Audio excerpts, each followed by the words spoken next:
Yo, what is going on, everybody? It's your boy Gripper back here with another video on the second channel for you guys today.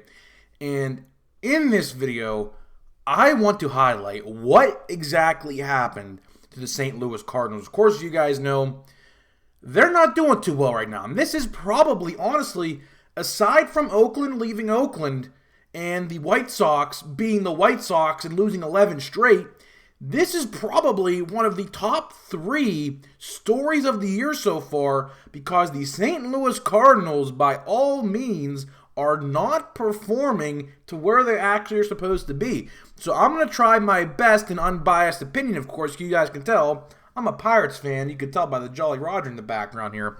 I'm going to try to give my unbiased opinion here to what actually happened. And I'm going to pinpoint one specific area of this team that the ownership refused to look at this offseason, and we're going to talk all about it, and I'm going to let you know what I think. So let me just exit out here real quick. So let's look, first of all, at the standings, okay? Right now, they're currently sitting in the bottom of the NL Central, 10-19. That is very much unlike the St. Louis Cardinals. The St. Louis Cardinals, especially in the weaker NL Central, because the NL Central is probably one of the weaker divisions, probably second weakest division, probably. They should be up here. They should not be like down here. That is like so uncharacteristic of them. So let's check out the game. So let's check out who they played. Okay, let's go all the way to opening day here. I want to see exactly where they start. April. Yeah. Okay. So they start out the season in Toronto, although they do play Toronto, right? So they win 2-3 against Toronto, which is great because Toronto right now is looking great, right? Then they go on to play the Braves. Get swept entirely by the Braves, which is understandable. But at home, though, that's not a good look. Next, they play the Brewers, who are neck and neck with the Pirates right now. They take 1 of 3. They lose that series as well. And then they go into Colorado. Take 2 of 3, rightfully so, against the Rockies, because the Rockies are not that good. And then this series is very integral right here, because this is where the downfall, I believe, started right here against the Pirates. So we played some tough games. This game, not so much. We could have won that game, especially this game as well. This is the last game of the series, went to extra innings. We could have won that game as well, but we played 4 very, very close games. Although this may not seem close, we had them right up until the very end. They scored those runs in the bottom of the 8th. So it was 0-0 up until the 8th inning that game. And I'll tell you what, this is the exact area right here is where the downfall started, in my honest opinion. And then they go and play the Diamondbacks, which are a very fun upcoming team. Lose 2 of 3. And then they go on to play the Mariners. Lose 2 of 3. Then they go on to play the Giants. Lose 3 of 4 this past week. And then they go on to play and get swept by the Los Angeles Dodgers. Which, again, Dodgers are not that bad of a team, but they should have definitely won this game, if any.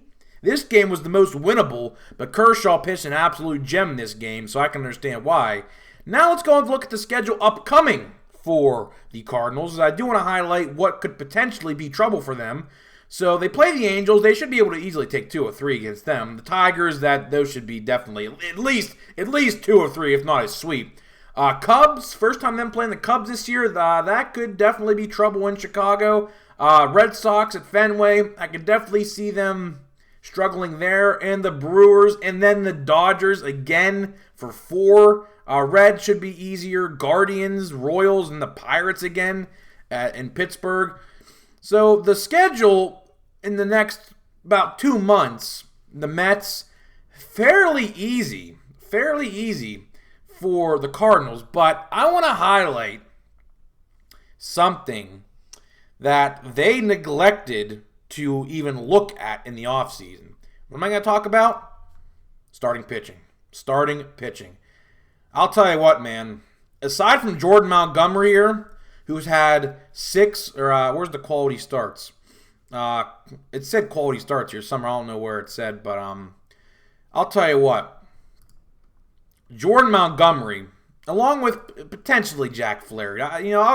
I'll give Jack Flaherty, some props here as well. But man, look at these starting pitching stats, man. They're just not good. They're not good. They're not good. Oh, here's the quality starts right here. So there is literally one starting pitcher that has over one quality start, and that's Jordan Montgomery. All the other pitchers, one quality start, 0, 0, 0, 0, 0. If you guys don't know what a quality start is, it's 6 innings with less than 2 runs.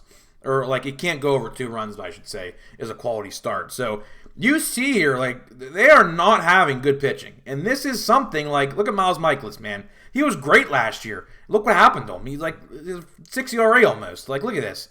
Gallegos is one of the relievers. It's just not a good look right now. As you see, the pitching records, 2-3, 2-4. It's just not good.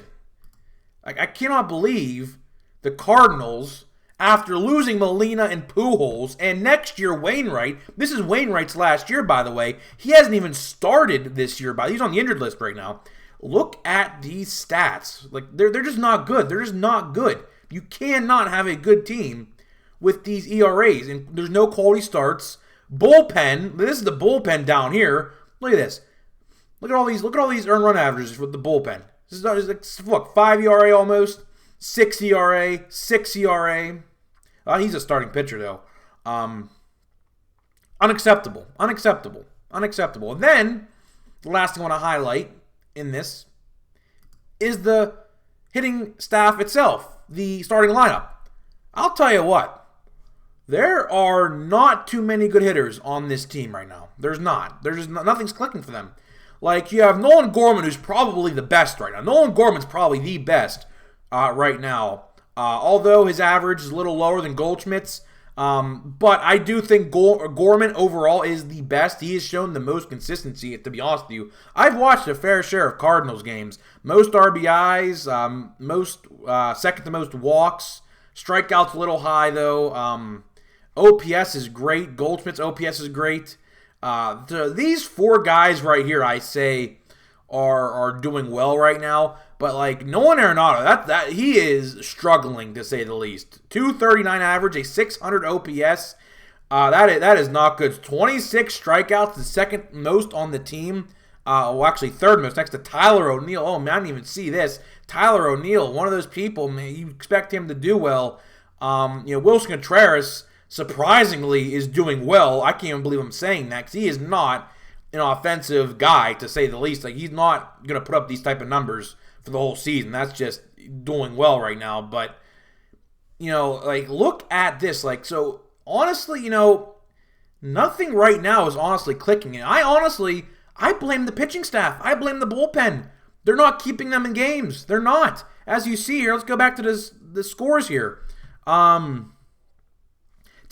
opening day. 10-9. You cannot be giving up 10 runs. You cannot be giving up 10 runs and expect your hitting to get it 9 runs. You can't be doing that. You can't be doing that. For example, you can't be giving up 7 runs to the Rockies, 6 runs to the Brewers. It's just unacceptable. It's unacceptable. It's just unacceptable. 5 runs to the Mariners.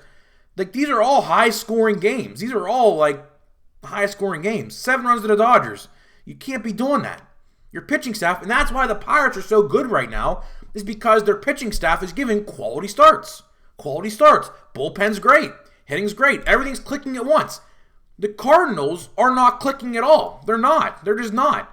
Hitting is decent, but when your pitching staff is giving up all these runs a game and having no quality starts, you see Jordan Montgomery's the only one with 4. Jack Flaherty has 1. Mikolas has 1. Everyone else has none. That is not good.